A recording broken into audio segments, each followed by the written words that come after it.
Hey guys, welcome back to the AR YouTube channel. US Bangla flight 211 Dhaka international airport, दिन 12 मार्च 2018। Flight 211 67 passengers को लेके उड़ान भरा। इस प्लेन को बस कुछ ही दूर त्रिभुवन इंटरनेशनल एयरपोर्ट काठमांडू जाना था, पर अफसोस ये प्लेन सही सलामत वहां पहुंच नहीं पाया। स्क्रीन पर आप एक छोटी सी बच्ची को देख सकते हैं, नाम है प्रीथुला रशीद, और आगे जाके यही छोटी सी बच्ची यूएस बंगला एयरलाइन की पहली लेडी पायलट बनी। इनके पास 390 फ्लाइट आवर का एक्सपीरियंस था और ये फ्लाइट काठमांडू की पहली फ्लाइट भी थी। पर किसे पता था ये पहली फ्लाइट उसके लिए आखिरी फ्लाइट बन के रह जाएगी। कैप्टन आबिद सुल्तान 52 वर्ष के थे और उनके पास 22 साल 5500 फ्लाइट आवर का एक्सपीरियंस था। फ्लाइट 211 में सब कुछ ठीक ठाक चल रहा था और करीब 2 घंटे बाद ये प्लेन काठमांडू इंटरनेशनल एयरपोर्ट में लैंड करने के लिए तैयार हो गया। पायलट ने प्लेन को 13,000 फीट तक ले आया। आमतौर पर ये एक इंटरनेशनल एयरपोर्ट होने की वजह से यहाँ पर काफी ट्रैफिक होती है, इसीलिए अक्सर प्लेन को होल्डिंग करने के लिए कहा जाता है। पायलट ने ATC से संपर्क किया। ATC ने प्लेन को रनवे 02 पर लैंडिंग करने की इजाजत दे दिया। उस दिन कोई भी ट्रैफिक नहीं था, इसलिए फ्लाइट 211 को होल्डिंग करने के लिए नहीं कहा गया। धीरे धीरे एल्टीट्यूड कम हो रहा था, प्लेन एयरपोर्ट के और भी नजदीक आ रहा था, पर अचानक ये प्लेन रनवे 02 की तरफ जाने के बजाय ये लेफ्ट की ओर मुड़ गया। दरअसल यहाँ प्लेन के ऑटो पायलट ने प्लेन के डायरेक्शन को मोड़ दिया था। पर ऐसा क्यों हुआ? क्या ऑटो पायलट में कोई खराबी आ गई थी या उसे गलत प्रोग्राम किया गया था? पायलट के पास इन सवालों के जवाब खोजने का वक्त नहीं था। प्लेन तेजी से नीचे की ओर जा रहा था। पायलट ने तुरंत ही प्लेन का कमांड अपने हाथों में ले लिया। पायलट ने प्लेन के ऑटो पायलट को डिसएंगेज कर दिया और मैनुअली ही प्लेन को लैंडिंग कराने लगा। इसी दौरान पायलट लैंडिंग गियर को डाउन करना भूल गया। अब क्योंकि ऑटो पायलट और FMS यानी कि फ्लाइट मैनेजमेंट सिस्टम डिसएंगेज हो चुका था, इसीलिए पायलट को खुद ही प्लेन के रेट ऑफ डिसेंट यानी कि नीचे आने के दर को मेंटेन करना था। पर अफसोस ऐसा हो न सका। दोस्तों, प्लेन को सुरक्षित लैंड कराने के लिए ग्लाइड स्लोप के बीच में ही लैंडिंग कराना होता है, जबकि फ्लाइट 211 इस ग्लाइड स्लोप से 500 फीट अधिक ऊपर था, जिसकी वजह से प्लेन किसी भी हालत में रनवे के स्टार्टिंग में लैंड कराना बहुत मुश्किल था। पायलट कुछ समझ पाता उससे पहले एक अलार्म बजने लगा। ये लैंडिंग गियर का अलार्म था जो कि अब भी क्लोज था। पायलट ने तुरंत ही लैंडिंग गियर को डाउन किया और प्लेन को लगभग 45 डिग्री के एंगल में लैंड कराने लगा। इतना ही नहीं, पायलट एक और बड़ी गलती कर चुका था जिसका अंदाजा अब तक पायलट को नहीं लगा था, पर ATC को ये समझ में आ गया और तुरंत ही उसने पायलट से संपर्क किया और कहा कि आपको रनवे 02 पर जाना चाहिए था, लेकिन आप रनवे 20 पर जा रहे हैं। प्लेन रनवे से अब सिर्फ 50 फीट के ऊंचाई पर था और तेजी से नीचे की ओर आ रहा था। अब रनवे 02 की तरफ जाने का वक्त तो बिल्कुल भी नहीं था। पायलट ने रनवे 20 पर टचडाउन किया, पर करीब रनवे के बीचों बीच प्लेन रनवे 02 पर ही लैंड कर गया। लेकिन यहाँ पर एक बड़ी समस्या खड़ी हो गई। प्लेन रनवे पर लैंड तो किया, लेकिन रनवे के बीचों बीच यानी कि पायलट के पास प्लेन को रोकने के लिए सिर्फ आधा रनवे था और देखते ही देखते ये रनवे भी खत्म हो गया, पर प्लेन अब भी रुकने का नाम नहीं ले रहा था। पायलट लगातार ब्रेक्स अप्लाई कर रहा था, पर रनवे के आखिर में जाने के बाद भी प्लेन रुका नहीं और फिसलता हुआ प्लेन रनवे से बाहर चला गया। करीब 300 मीटर दूर जाके प्लेन एयरपोर्ट के बाउंड्री लाइन से टकरा गया। इस टक्कर से प्लेन के फ्यूल में आग लग गई और प्लेन के अंदर धुआं भरने लगा। हालांकि रेस्क्यू टीम कुछ ही मिनट्स में पहुंच गया, पर फिर भी इस घटना में 51 लोगों की जान चली गई और 20 लोगों की जान बच गई। इस फ्लाइट में ऐसा क्या हुआ था? क्यों लैंडिंग के वक्त प्लेन अपने आप ही मुड़ गया? क्यों प्लेन का ऑटो पायलट प्लेन को गलत डायरेक्शन में ले गया? दोस्तों, इस घटना में सवाल तो बहुत सारे हैं, तो बने रहिए मेरे साथ इस केस स्टडी में, क्योंकि आज हम इस केस की गुत्थी को सुलझाने वाले हैं और साथ ही साथ ये भी समझने की कोशिश करेंगे कि पायलट को क्या करना चाहिए अगर वो ऐसे सिचुएशंस में फंस जाए। दोस्तों, इस केस स्टडी की शुरुआत करते हैं घटना के बस कुछ ही देर पहले से, जब ये प्लेन त्रिभुवन इंटरनेशनल एयरपोर्ट में लैंड करने के लिए 13,000 फीट के एल्टीट्यूड में आ गया। और देखा जाए तो पायलट को यहीं से कंफ्यूजन शुरू हुआ। पायलट को लगा कि यहाँ पर हमेशा ट्रैफिक रहता है, इसीलिए उसे होल्ड करने के लिए कहा जाएगा जब तक कि कोई खाली रनवे ना मिल जाए। पर ऐसा नहीं हुआ। एटीसी ने पायलट को रनवे 02 पर लैंडिंग करने की इजाजत दे दिया। अब यहाँ पर पायलट को एक छोटा सा काम करना था।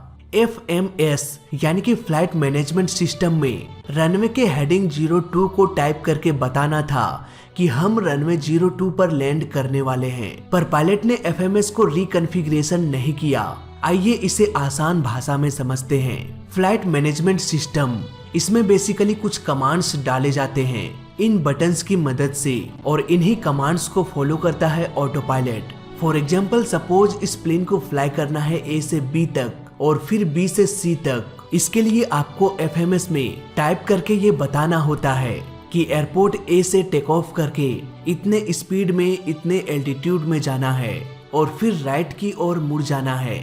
इसके बाद एयरपोर्ट B से होते हुए C तक जाना है। इस दौरान प्लेन का एल्टीट्यूड क्या रहेगा इसका भी सेटिंग्स किया जा सकता है, और इस तरह से ये प्लेन एयरपोर्ट C तक पहुंच जाएगा। लेकिन आगे क्या होगा? क्या ये खुद ही किसी रनवे में लैंड कर जाएगा या फिर ये C एयरपोर्ट में होल्ड कर जाएगा? दोस्तों, FMS में सारे प्रोग्राम्स टेक ऑफ के वक्त ही यानी कि एयरपोर्ट A में ही डाल दिया जाता है।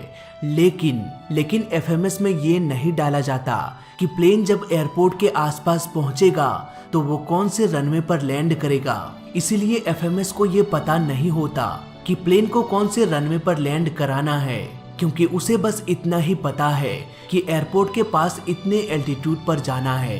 पायलट अगर रनवे के हेडिंग को टाइप करता है तो ठीक है, नहीं तो ये प्लेन ऑटोमेटिकली होल्ड कर जाएगा। होल्ड करने का अर्थ ये है कि प्लेन एयरपोर्ट के चारों ओर घूमता रहेगा और बस घूमता ही रहेगा। अगर पायलट कुछ भी नहीं करता है तो ये प्लेन हमेशा के लिए एयरपोर्ट के चारों ओर बस घूमता ही रहेगा जब तक कि फ्यूल खत्म ना हो जाए, और फ्यूल खत्म हो जाने के बाद ये कहीं क्रैश हो जाएगा। अगर पायलट को रनवे 02 पर लैंडिंग करने की परमिशन मिल जाता है तो सिंपली वो FMS में रनवे के हेडिंग को पुट कर देगा। ऐसे में फ्लाइट मैनेजमेंट सिस्टम ये समझ जाएगा कि अब गोल गोल घूमने का वक्त खत्म हो गया, अब रनवे 02 पर लैंडिंग करने का वक्त आ गया। इसके बाद ऑटो पायलट जरूरत के हिसाब से प्लेन के एल्टीट्यूड को धीरे धीरे कम करता है। सो आई होप FMS और ऑटो पायलट के बारे में आपको समझ में आ गया होगा। तो अब वापस आते हैं सीधे फ्लाइट 211 के पास। पायलट को ये लगा कि ये एक इंटरनेशनल एयरपोर्ट है, यहाँ पे काफी ट्रैफिक होगा, इसीलिए ATC भी उन्हें होल्ड करने के लिए कहेगा। लेकिन कोई भी ट्रैफिक नहीं था और ATC ने ये साफ साफ कह दिया कि आप रनवे 02 पर लैंड कर सकते हैं। अब जैसा कि हमने कुछ ही देर पहले बात किया कि जब पायलट को ये पता चल जाता है कि उसे कौन से रनवे पर लैंड करना है, तब वो FMS में उस रनवे के नंबर को टाइप कर देता है। लेकिन फ्लाइट 211 के पायलट ने ऐसा नहीं किया। इट मीन्स पायलट के दिमाग में ये था कि हम रनवे 02 पर लैंड करने जा रहे हैं, जबकि ऑटो पायलट के दिमाग में ये था कि हमें रनवे के चारों ओर घूमना है, और इसीलिए ऑटो पायलट ने प्लेन के डायरेक्शन को मोड़ दिया। इसके बाद पायलट ने तुरंत ही प्लेन के कंट्रोल को अपने हाथों में ले लिया और मैन्युअली ही फ्लाई करने लगा।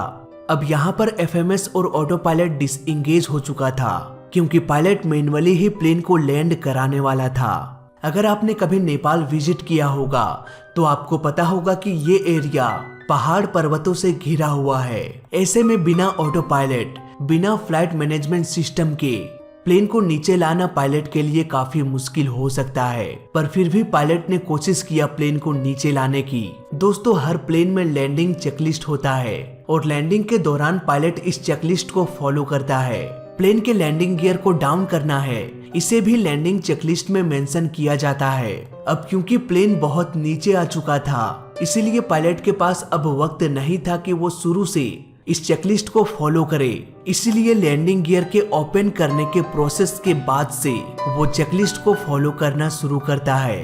लैंडिंग के दौरान लैंडिंग गियर को ओपन भी करना पड़ता है, पर इस प्रोसेस को स्किप करके पायलट आगे बढ़ गया। या ये भी कह सकते हैं कि पायलट लैंडिंग गियर को डाउन करना भूल गया। दोस्तों, जब एक प्लेन रनवे के नजदीक आ जाता है और प्लेन का लैंडिंग गियर क्लोज रहता है तो GPUS यानी कि ground proximity warning system alarm बजने लगता है। Pull up, landing gear, pull up। और ठीक ऐसा ही फ्लाइट 211 के साथ भी हुआ। प्लेन एयरपोर्ट के बहुत नजदीक आ चुका था। पायलट पहले से ही काफी कंफ्यूज था और फिर अचानक एक अलार्म बजने लगा। तब पायलट को पता चला कि लैंडिंग गियर तो क्लोज है। फिर तुरंत ही उसने लैंडिंग गियर को डाउन किया। दोस्तों, फ्लाइट 211 रनवे के पास तो आ चुका था, लेकिन अब भी ये ग्लाइड स्लोप से काफी ऊपर था, यानी कि प्लेन अब भी डेंजर जोन में था। पायलट लगातार प्लेन के एल्टीट्यूड को कम करने में लगा हुआ था। उनके लिए एक एक सेकेंड काफी कीमती था। ऊपर से ये अलार्म बजने लगा जिससे कि पायलट थोड़ा सा डिस्टर्ब हो गया। खैर, उन्होंने लैंडिंग गियर को समय रहते डाउन कर दिया, लेकिन फिर से एक डिस्टरबेंस क्रिएट हो गया। ATC ने पायलट को रनवे 02 पर लैंड करने के लिए कहा था, जबकि पायलट प्लेन को रनवे 02 की तरफ ले गया। ATC ने तुरंत ही पायलट से कांटेक्ट किया और रनवे को कंफर्म करने के लिए कहा और फिर से पायलट का अटेंशन दूसरी ओर चला गया। खैर, पायलट ने रनवे 20 पर लैंड करने की इजाजत मांगा और किस्मत अच्छा था कि रनवे 20 और 02 दोनों ही रनवे खाली था।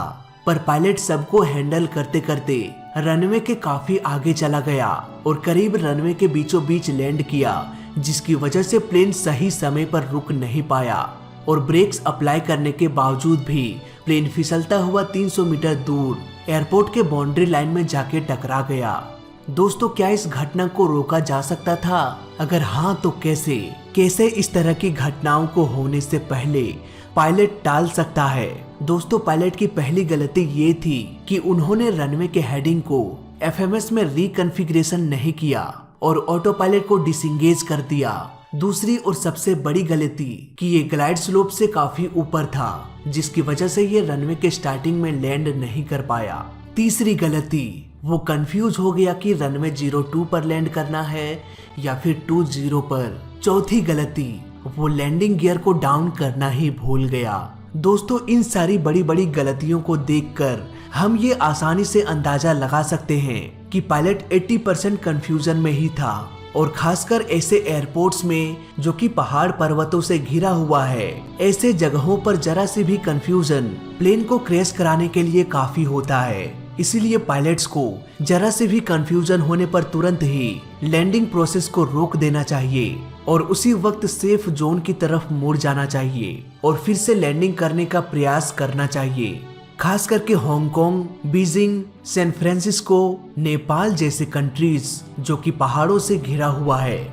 सेफ जोन उस डायरेक्शन को कहा जाता है जिस डायरेक्शन में समुद्र हो या कोई भी ऊंचा मकान, टावर या पहाड़ पर्वत ना हो। ऐसी जगह जहां से प्लेन आसानी से गुजर जाए। US बांग्ला के साथ जो भी हुआ उसके लिए हमें बेहद अफसोस है। आई होप आने वाले कल में पायलट ऐसे घटनाओं से सीखेंगे और हवाई यात्रा को और भी सुरक्षित बनाने में अपना योगदान देंगे। फिलहाल इस वीडियो में अभी तक के लिए बस इतना ही।